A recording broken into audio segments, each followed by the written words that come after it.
comments of that pastor who introduced you on that stage. He didn't make the comments on the stage. He made them afterward in an interview.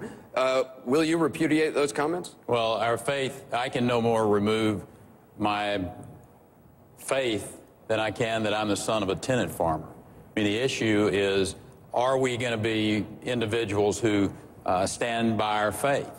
And I have said I didn't agree with that individual's statement. And our founding fathers truly understood and had an understanding of freedom of religion. And this country is based on, as Newt talked about, these values that are so important as we go forward. And the idea that we should not have our freedom of religion to be taken away by any means. But we also are a country that is free to express our opinions. That individual expressed an opinion. I didn't agree with it, Mitt, and I said so. But the fact is, Americans understand faith, and what they've lost faith in is the current resident of the White House. Fine. Governor Romney, is that acceptable to you? You know, with regards to the disparaging comments about my faith, I've heard worse, so I'm not going to lose sleep over that. What I actually found that was most troubling in what the Reverend said in the introduction was he said, in choosing our nominee, we should inspect his religion. And someone who is a good moral person is not someone who we should select. Instead, we should choose someone who subscribes to our religious belief. That idea that we should choose people based upon their religion for public office is what I find to be most troubling. Because the founders of this country went to great length to make sure, and even put it in the Constitution, that we would not choose people who represent us in government based upon their religion. That this would be a nation that recognized and respected other faiths, where there's a plurality of faiths, where there was tolerance for other people and faiths. That's a bedrock principle. And it was that principle, Governor, that I wanted you to be able to say, no, that's wrong. Reverend Jeffress, instead of saying, as you did by that introduction, knock the ball out of the park, I just said, Reverend Jeffress, you got that wrong. We should select people not based upon their faith, even though, and I don't suggest you distance yourself from your faith any more than I would, but the concept that we select people based on the church or the synagogue they go to, I think is a very dangerous and enormous departure from the principles of our Constitution. Would you still like him to say that? I'm sorry? Would you still like the governor to say that, or was that something you wanted him to say? I'll let him. It's his choice. Do you want to respond to that, Governor Perry? I have. I said I did not agree with Pastor Jeffers' remarks. I don't agree with them. I can't apologize any more than that. Yeah, that's fine. We've got a question from the audience. Currently, there's a deficit reduction measure to cut defense spending by $500 billion. Would you support such a reduction in defense spending?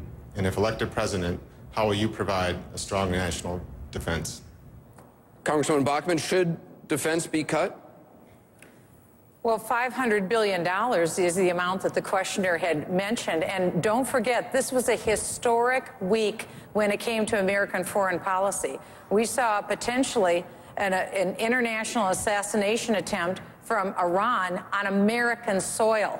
That says something about Iran, that they disrespect the United States so much that they would attempt some sort of a heinous act like that. Then we saw the President of the United States engage American troops in a fourth conflict in a foreign land.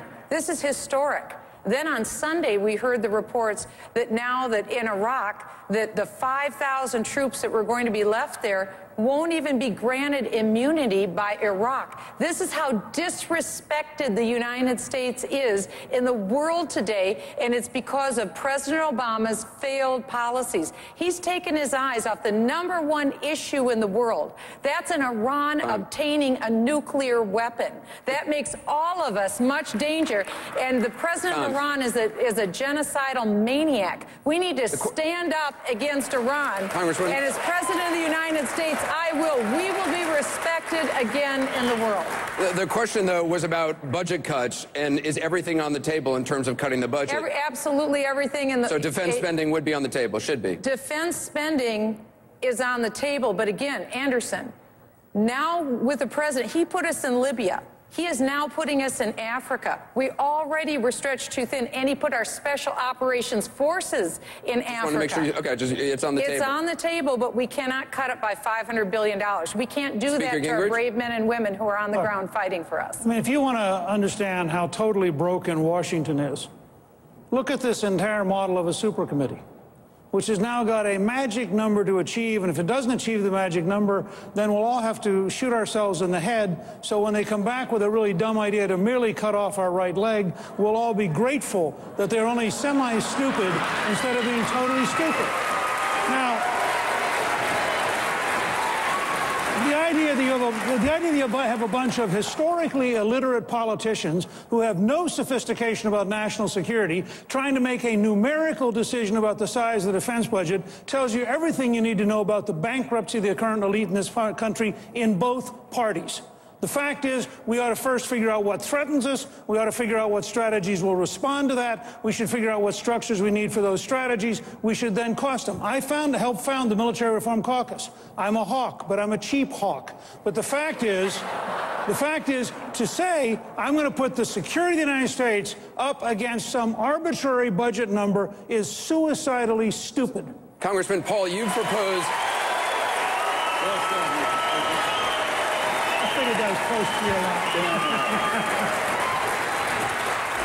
Congressman Paul, you've just proposed eliminating the Departments of Commerce, Education, Energy, Interior, Housing, and Urban Development. You say it'll save $1 trillion in 1 year. You're proposing a 15% cut to the Defense Department. Can you guarantee national security will not be hurt by that? I think it would be enhanced. I don't want to cut any defense. And you have to get it straight. There's a lot of money spent in the military budget that doesn't do any good for our defense. How does it help us to keep troops in Korea all these years? We're broke. We have to borrow this money. Why are we in Japan? Why do we subsidize Germany? And they subsidize their socialized system over there because we pay for it. We're broke. And this whole thing that this can't be on the table, I'll tell you what, this debt bubble is the thing you better really worry about because it's imploding on us right now. It's worldwide. We are no more removed from this than the man in the moon. Is going to get much worse. And to cut military spending is a wise thing to do. We would be safer if we weren't in so many places. We have an empire. We can't afford it. The empires always bring great nations down. We spread ourselves too thinly around the world. This is what's happened throughout history. And we're doing it to ourselves. The most recent empire to fail was an empire that went into, of all places, Afghanistan. They went broke. So where are we in Afghanistan? I say it's time to come home. Done. We just have a Twitter question. Given that Israel has just negotiated with Palestine for a soldier, would any of you negotiate for a hostage? Herman Cain, let me ask this to you. A few hours ago, you were asked by Wolf Blitzer if al-Qaeda had an American soldier in captivity and they demanded the release of everyone at Guantanamo Bay, would you release them? And you said, quote, I could see myself authorizing that kind of a transfer. Can you explain? The rest of the statement was quite simply, you would have to consider the entire situation. But let me say this first.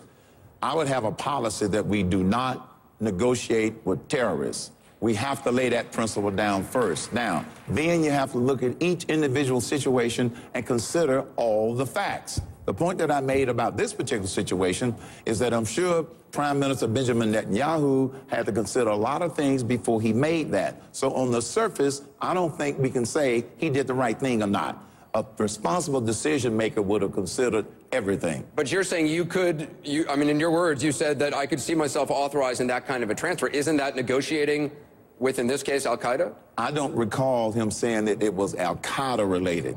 Yeah, he did. He said... Well, my policy would be we cannot negotiate with terrorists. That's where we have to start as a fundamental principle. Senator Santorum? Oh, absolutely not. I mean, you can't negotiate with terrorists, period. To address Congressman Paul's answer and the other answer on military spending, I would absolutely not cut one penny out of military spending. The first order of the federal government. The only thing the federal government can do that no other level of government can do is protect us. It is the first duty of the President of the United States is to protect us. And We should have the resources. We should have all the resources in place to make sure that we can defend our borders, that we can make sure that when we engage in foreign countries, we do so to succeed. That's been the problem in this administration. We've had political objectives instead of objectives for success, and that's why we haven't succeeded. And as Michelle said, and correctly said, the central threat right now is Iran. The disrespect, yes, but it's more than that. They sent a message. The two countries that they went after was the leader of the Islamic world, Saudi Arabia, and the leader of the, quote, secular world, the United States. This was a call by Iran to say, we are the ones who are going to be the supreme leader of the Islamic world, and we are going to be the supreme leader of the secular world, and that's why they attacked here. And by the way, they did it in coordination with Central and South Americans, which I have been talking about and writing about for 10 years. Congressman Paul, you were referencing that answer. 30 seconds.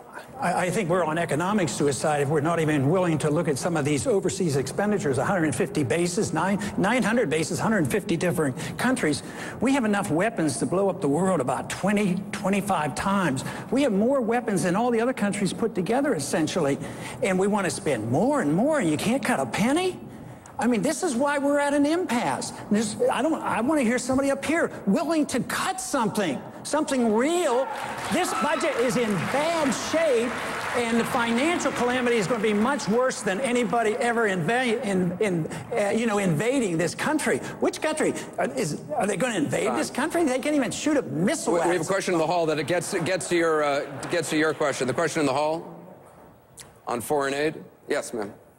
The American people are suffering in our country right now. Why do we continue to send foreign aid to other countries when we need all the help we can get for ourselves? Governor Perry, what about that? I mean... Yeah, absolutely. I think it's time for this country to have a very real debate about foreign aid. Clearly, there are places... As a matter of fact, I think it's time for us to have a very serious discussion about defunding the United Nations. When you think about the Palestinian Authority circumventing those Oslo Accords and going to New York to try to create the conflict and to have themselves approved as a state without going through the proper channels, is a travesty. And I think it's time not only to have that entire debate about all of our foreign aid, but in particular the UN. Why are we funding that organization? Governor Romney, should foreign aid be eliminated? Foreign aid has several elements.